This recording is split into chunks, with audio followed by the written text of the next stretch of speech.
Amélie de Montchalin, bonjour. Bonjour. Merci de résumer pour la revue civique l'axe principal de modernisation finalement de votre action.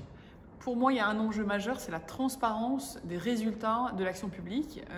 L'action publique, c'est pas ni que des mots, c'est pas de faire des annonces, vous voyez, médiatiques ou à l'Assemblée, c'est pas non plus de la magie. Ça demande un travail, comme on dit, d'intendance. L'intendance parfois ne suit pas, parce que l'action publique consiste justement à passer des textes à la réalité. Donc, dans les prochaines semaines, le 6 janvier, je vais publier un baromètre des résultats de l'action publique. C'est assez inédit.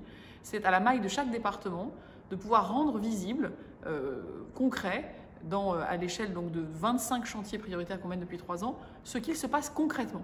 Je pense que c'est extrêmement important pour la confiance. C'est un enjeu même démocratique majeur, parce que pourquoi les Français iraient voter si jamais on ne leur parle des conséquences réelles de cette action dans leur vie quotidienne à l'échelle de leur département, qui est une maille qu'ils s'approprient, et donc sur le handicap, sur l'accès aux soins, sur l'accès à l'éducation, sur l'apprentissage, sur l'insertion économique, de donner des chiffres réels, qui ne soient pas des euros, parce qu'on parle trop souvent de moyens, mais là qui sont vraiment des résultats.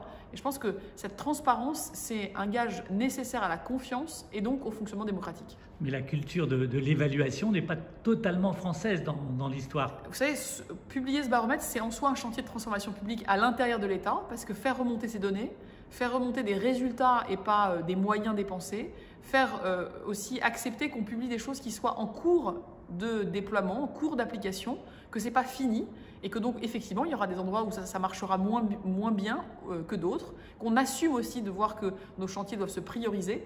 C'est en soi un chantier, parce que cette culture d'évaluation, vous le dites, eh bien, pour que les parlementaires fassent leur travail d'évaluation, il faut leur donner des faits, des chiffres.